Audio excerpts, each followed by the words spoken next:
Hello, welcome back. After nearly 3 years of having this car with a rotary engine in it and the roof not working, it's finally time for me to have a look at the roof, try and make it work. For those who don't know, this is my Mark III MX5 running a rotary engine from an RX-8. And what that means is because I have the Power Retractable Hard top, which is basically a folding roof, the roof doesn't work because it requires wiring that comes as part of the MX5 that's not present on the RX-8. What I'm basically planning to do, because I've used all of the RX-8 wiring loom on this car to make it run, ECU and everything, what I'm going to do is take all of the plugs from the MX5 roof and that sort of loom. It's got its own ECU.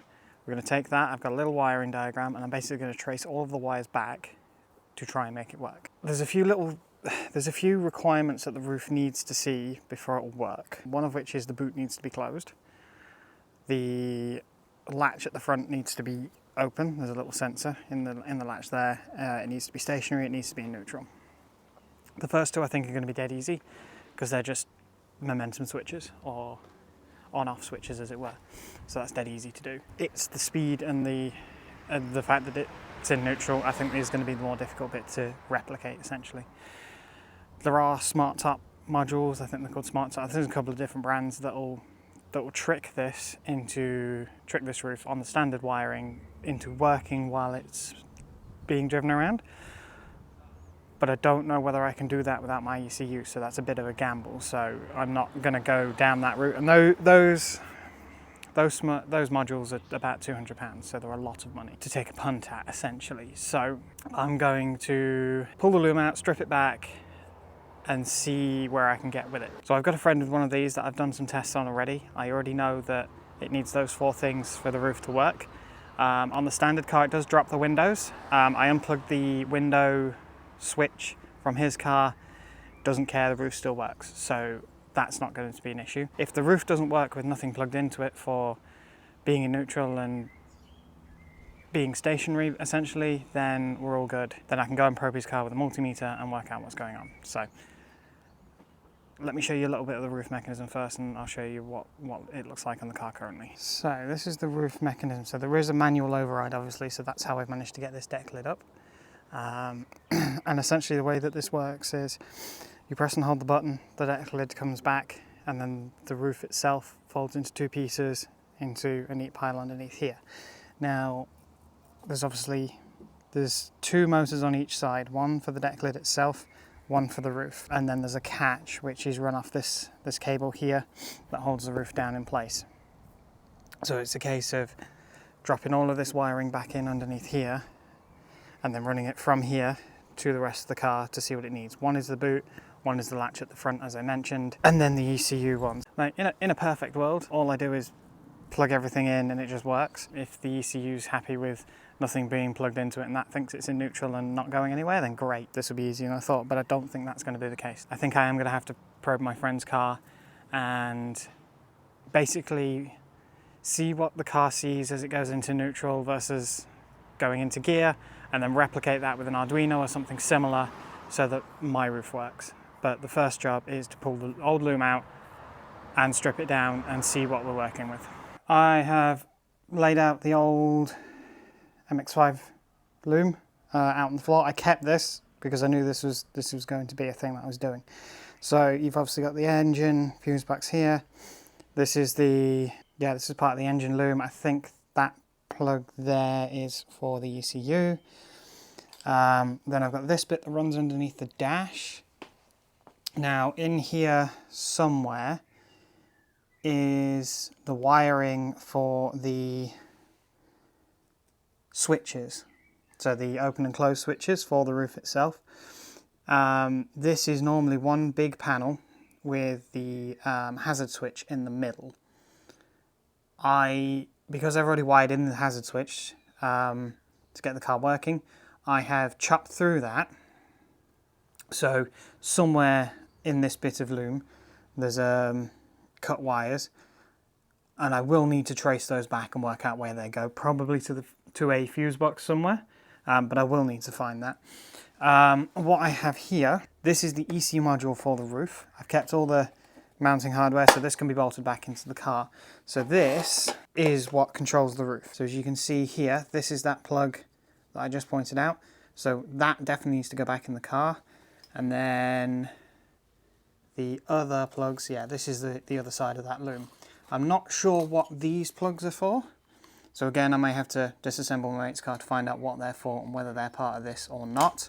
But essentially what I need to do to start with is strip back all of this covering, everything, so I can start tracing these wires back to where they need to go. Some of these wires should go towards the back, so that's the stuff from what would have been the boot of the car. There's a 2-prong in there for the boot to say whether the boot's closed, and then this should trace back forwards. Yeah, so somewhere from here, this traces back forwards to the front of the car, and there'll be the little switch above the roof for the latch there. I think I've looped that already back on itself. So yeah, so some of this is going to be working out where everything sat in the car previously and laying it out. I've got a whole piece of loom over there. I have no idea what that's from.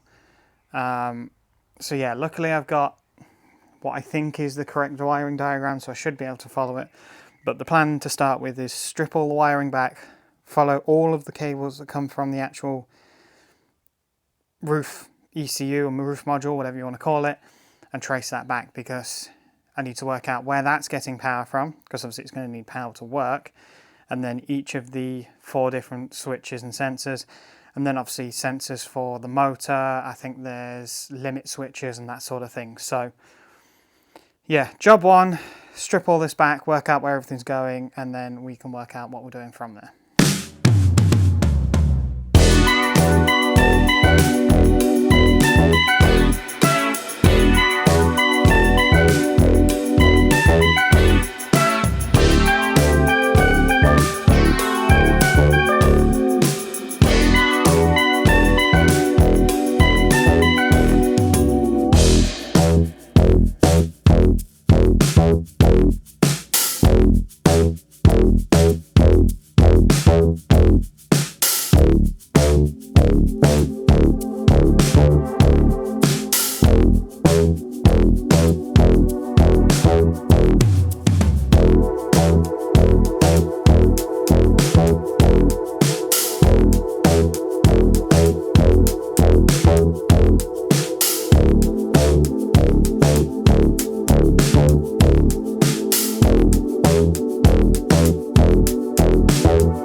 been about a month since that last clip. The British weather has put a halt to things, so it's been raining, the weather's been atrocious, and I've done a little bit more. I'll show you where I'm up to, but unfortunately I'm not going to get this working in this video because I've got drift days coming up, I've got Nicole's car loaded up there on the trailer, and there's a load of other stuff that's going on, so I'm kind of like, I'm just going to put out what I found. If anybody's got any other information for me in the meantime, that'd be great. But I think I've got something that should work. As you can see here, we've got the wiring back into place. I need to cable tie this down properly, but you can see it's all plugged in down here. All the cabling down there, all that down there, it's sort of all in place.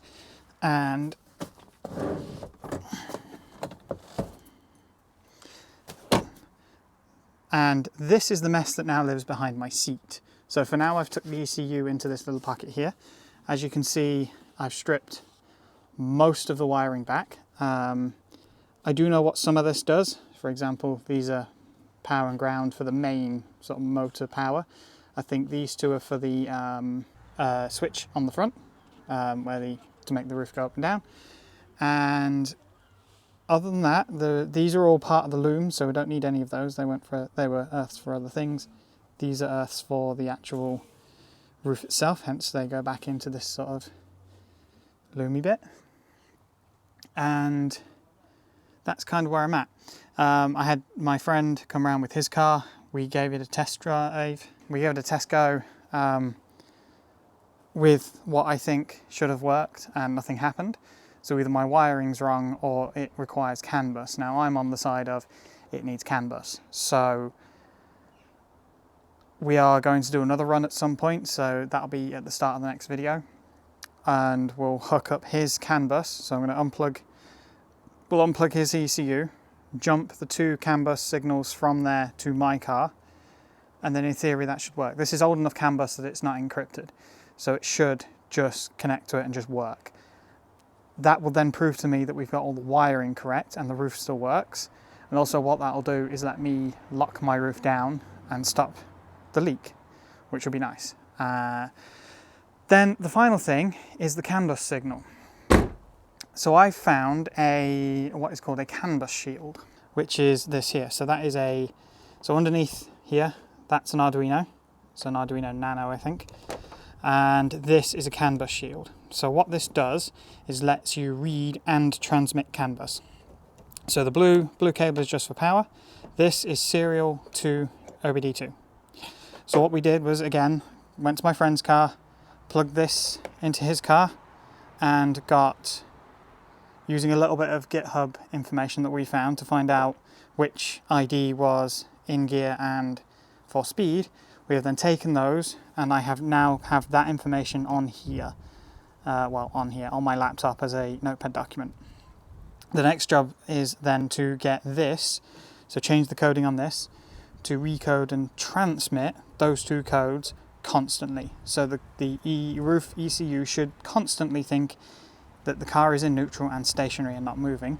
We should be able to do that with these two here. So you can see that CAN H and CAN L. Those two are both, I've got those on my pin-out wiring diagram. So in theory, two wires from here into that ECU, transmitting the code that we want, and in theory the roof should just work. Fingers crossed. But that's all stuff I've got to work on between rain showers and between drift days. So it could be a little while before we get the rest of this video done, but I'm going to work on it in the background, get that code working, and as soon as I've got anything, you'll see the other part of this video. Hopefully we'll have a functioning roof. And this will also then be information that you can use on your own NC, if you've got one, to bypass the speed and neutral part of the CAN bus. That's the only thing that those expensive modules do. They just bypass the speed checks and the in-gear checks. They leave the two physical latches alone, which is the way to do it. But yeah, that's all I've got for this video. Unfortunately, I was hoping to come to the end of this video with a working roof, but you know, life gets in the way sometimes. So thanks for watching, like and subscribe, and I'll see you in the next video.